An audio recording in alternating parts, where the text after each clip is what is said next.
you are going to die. That is not a threat. It is a statistical certainty. For thousands of years, the when and the how were mysteries known only to the gods, or to fate.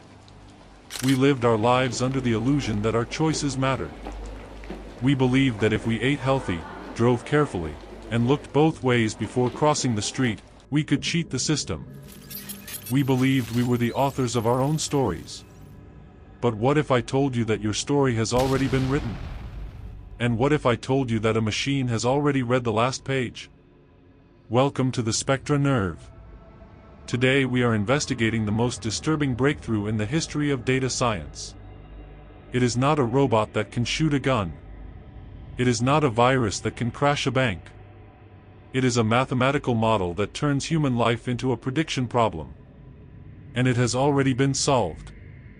In late 2023, a team of researchers in Denmark and the United States unveiled a project called Life2vec. To the untrained eye, it looked like another large language model, similar to ChatGPT. But ChatGPT is trained on books, articles, and websites. Life2vec was trained on something else. It was trained on 6 million human lives. The researchers fed the model detailed day-by-day data of the entire population of Denmark. Every doctor's visit. Every paycheck. Every job change. Every marriage. Every divorce. They converted these events into a language. Just as cat is followed by sat on the mat, the model learned that diagnosis of diabetes is often followed by change in employment. They treated human existence as a sentence. And then, they asked the AI to autocomplete the sentence. The results were chilling. The model could predict the time of death for people between the ages of 35 and 65 with an accuracy that stunned the scientific community. It outperformed every existing actuarial table used by insurance companies. It didn't just guess based on age and smoking habits. It saw hidden patterns in the chaos of life that no human could ever see. It knew who would die within 4 years. It knew who would leave their partner. It knew who would move to a different city. It knew, because to the algorithm, we are not complex individuals with souls. We are simply vectors in a high-dimensional space, moving along a predictable trajectory. But the existence of Life2vec is just the tip of the iceberg. The public version is a sanitized research paper. The real application of this technology is happening in the dark, behind the closed doors of black box insurance firms and government surveillance agencies. This brings us to the terrifying concept of digital determinism. If an AI can predict your future with 78% accuracy, at what point does the prediction become the reality? Imagine applying for a loan to buy a house. You have a good job. You have good credit. You feel confident. But the bank's algorithm rejects you instantly. Why? Because the model predicts that in 3 years, you will suffer a burnout, lose your job, and get divorced. You haven't made those mistakes yet. You haven't failed yet.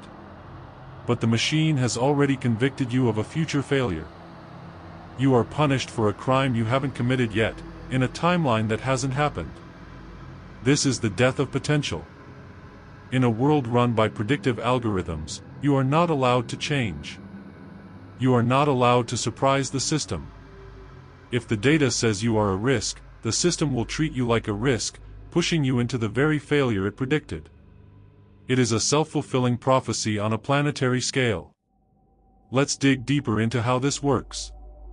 The technology is based on transformers, the same architecture behind the chatbots you use every day. Transformers are engines of context. They understand that a word changes its meaning depending on the words around it.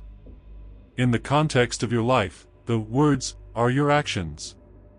A purchase of alcohol on a Tuesday night means something different if you are 22 than if you are 45. A missed gym session means nothing in isolation, but combined with a purchase of fast food and a late-night login to a social media site, it creates a vector. A direction. A destination. The AI connects dots that are invisible to you. It notices that people who buy a specific brand of unsalted butter and log into LinkedIn at 2 a.m. are 90% more likely to have a heart attack within 5 years. This is a hypothetical example, but the correlations the machine finds are often that obscure. And that terrifying. We are entering the age of the quantified self, but it has morphed into the quantified fate. Corporations are no longer interested in what you bought yesterday. They are betting on what you will do tomorrow. There is a shadowy industry known as behavioral futures markets. Just like traders bet on the price of oil or gold, data brokers are now betting on your life decisions. Will Subject 492 relapse into addiction? Will Subject 701 default on their mortgage? These predictions are packaged into bundles and sold. Your future is a financial asset for someone else. And just like any asset, the owners want to protect their investment. This is where the nudge comes in. If an algorithm predicts you are going to get sick, and an insurance company holds a bet on your health, they might intervene. Not to save you, but to save their margins. You might start seeing ads for vitamins. You might see gym membership discounts. It sounds benevolent. But what if the prediction is negative? What if the algorithm predicts you will become a political dissident? What if it predicts you will become a whistleblower? Does the algorithm start to nudge you into silence? Does it suppress your reach on social media before you have even written the manifesto? This is the ultimate end of free will. If our actions can be predicted, are we truly free? Or are we just biological automatons running a complex script? Philosophers have debated determinism for centuries. But they never had the data to prove it. Now, we do. The high accuracy of models like Life2vec suggests that human behavior is far more rigid, far more mechanical than we want to admit. We run on loops. We respond to stimuli. We are programmable. And the scary part is, the models are getting better. Life2vec was trained on 6 million people. The tech giants have data on billions. They have your location history, your voice recordings, your search history, your genetic data from ancestry kits. When you combine all these streams, the accuracy doesn't stay at 78%. It climbs to 90, 95, 99. At 99% accuracy, the difference between prediction and destiny vanishes. Imagine a world where you receive a notification on your phone. It is not a weather alert. It is a notification from your Life OS. It says, "Warning. Based on your current trajectory, you have a high probability of a fatal car accident on Thursday. Rerouting your schedule." Would you listen? Of course you would. You would stay home. You would survive. But by staying home, you changed the future. Or did you? Did the algorithm know you would stay home? Was the notification part of the script? This creates a paradox. A feedback loop where we entrust our decision-making to the machines because they know better. We stop thinking. We stop choosing. We simply follow the optimized path laid out by the Silicon Oracle. We become passengers in our own bodies. There is a concept in physics called Laplace's demon. It states that if a superintellect knew the position and momentum of every atom in the universe at a single moment, it could calculate the entire future of the universe. For a long time, we thought this was impossible. The universe is too chaotic. Quantum mechanics is too random. But on the scale of human society, we are building Laplace's demon. We are building it with server farms and fiber optics. We are feeding it with every click, every step, every heartbeat. The machine is beginning to see the entire timeline. It sees the beginning. It sees the middle.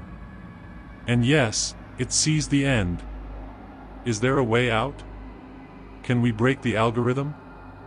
Some experts suggest introducing randomness into your life. Take a different route to work.